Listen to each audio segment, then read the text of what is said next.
Shalom kasih Kristus, senang berjumpa kembali dalam renungan hari ini. Mari kita luangkan waktu untuk melekat dalam hadirat Tuhan, agar Tuhan mengalirkan nutrisi rohani yang menghasilkan buah kehidupan bagi dia. Kita awali dengan berdoa. Bapa Surgawi, terima kasih buat kesempatan dan waktu yang kau berikan hari ini. Biarlah waktu yang ada kami gunakan sebaik mungkin untuk diisi dengan kebenaran firman-Mu, sehingga iman percaya kami semakin kuat di dalam Engkau, di mana kehidupan kami melalui pikiran, perkataan, dan perbuatan menyenangkan Engkau, Tuhan. Ini doa kami yang kami alaskan dalam nama Tuhan Yesus. Kami berdoa, amin. Melekat dalam Tuhan hari ini bertema memikul salib. Lukas 14 ayat 27, demikian firman Tuhan. Barang siapa tidak memikul salibnya dan mengikut aku, ia tidak dapat menjadi muridku.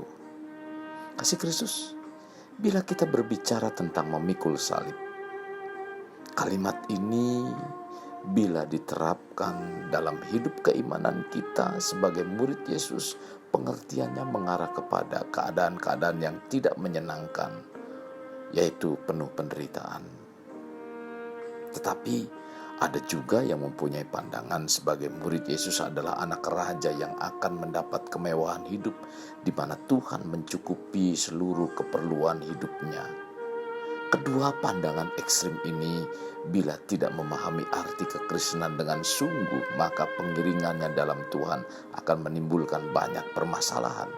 Jadi penting sekali kita untuk mengerti apa itu mengiring Tuhan, dan juga perlu memahami arti memikul salib.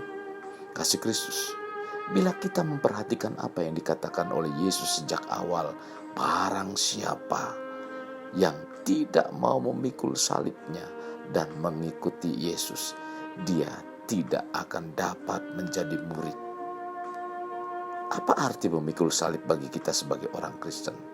Apakah orang Kristen ditakdirkan untuk menderita? Tentu tidak. Tuhan menjanjikan segala sesuatu bagi kita di dunia ini, tetapi intinya adalah di kehidupan kekal. Apakah itu nantinya kehidupan kekal atau kebinasaan kekal? Semua tergantung kita. Saya tidak tahu apakah di antara kita pernah mengalami sulitnya menjadi pengikut Yesus di tengah-tengah saudara-saudara kita yang tidak percaya.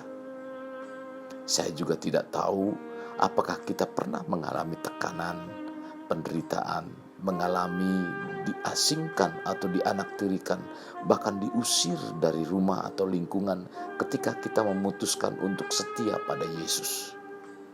Kasih Kristus, mungkin kita mengalami kesulitan di berbagai macam kehidupan di dunia ini, sehingga mengorbankan hal-hal yang sangat berat dalam hidup. Ini merupakan salah satu pikul salib dalam pengiringan kita pada Tuhan. Dan percayalah, semua itu akan terbayar lunas di kehidupan kekal. Memikul salib bukanlah sekedar tetap mengucap syukur ketika kita mengalami berbagai macam masalah. Bukan pula sebuah bentuk kesabaran ketika rekan kerja memperlakukan kita tidak menyenangkan. Memikul salib mempunyai makna menyatakan diri sepenuhnya sebagai pengikut Yesus, dengan resiko apapun, dengan pengorbanan dalam bentuk apapun, dalam keadaan paling sulit sekalipun. Jika kita taat dan setia, Yesus akan selalu memberi kekuatan dan menunjukkan jalan keluar. Apabila kita sebagai orang percaya memikul salib, kita akan mengikuti Yesus. Maka kita menyangkal diri dan menderita, artinya meninggalkan keinginan diri sendiri dan rela menderita. Karena bila kita berbuat baik lalu menderita, itu adalah anugerah sebagaimana Kristus telah melakukannya, tercatat dalam 1 Petrus 2 ayat 20-21. Memikul salib yang menjadikan diri sendiri mati, sebagaimana Kristus mengorbankan hidupnya bagi kita. Selayaknya kita juga mati bagi diri sendiri, yaitu segera mengambil keputusan untuk berhenti menyenangkan diri sendiri, untuk mengalami kehidupan baru yang telah Tuhan sediakan. Memikul salib adalah melakukan firman Tuhan dan mengikuti kehendak-Nya agar kita bertumbuh dalam kebenaran sehingga serupa dengan Kristus sebagaimana Tuhan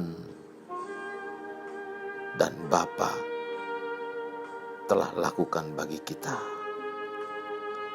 Kasih Kristus, mari kita bawa hidup ini terus makin bermakna. Dan hidup bermakna bukanlah dari orang lain, dan mulailah dari diri pribadi kita. Mari kita berdoa. Bapa yang baik, terima kasih buat kasih-Mu yang terus memperbarui kehidupan kami, sehingga kami terus membawa kehidupan kami dibawa untuk mengerti tentang bagaimana kami dibawa untuk terus senantiasa mengerti tentang arti memikul salib. Tuhan, terima kasih buat apa yang Tuhan kerjakan sepanjang hari ini. Biarlah hidup hari ini terus kami bawa menikmati proses yang Kau sedang berikan dalam keimanan kami, Tuhan, agar kami terus menghasilkan buah-buah kehidupan yang menyukakan Engkau, Tuhan. Terima kasih Tuhan, ini doa kami yang kami alaskan dalam nama Tuhan kami Yesus kami berdoa. Amin. Kasih Kristus, mari kita akhiri renungan hari ini dengan mengendahkan kedua tangan. Terimalah anugerah berkat dari Allah Bapa, kasih sayang daripada Yesus Kristus, dan persekutuan dengan Roh Kudus yang mencurahkan berkat rohani, berkat jasmani, dan berkat ekonomi, di mana berkat semua itu akan dicurahkan dalam kehidupanmu, keluargamu, dan keluarga besarmu. Sampai berkat Abraham, berkat Ishak, berkat Yakub dicurahkan dan dilimpahkan sampai Maranatha, gereja Tuhan kali yang kedua. Dalam nama Tuhan Yesus. Amin. Kasih Kristus, terimalah renungan-renungan berikutnya dengan penuh sukacita. Dan jangan lupa bagikan ke saudara-saudara kita yang lain agar terus menjadi berkat. Sampai jumpa di renungan berikutnya. Tuhan Yesus memberkati.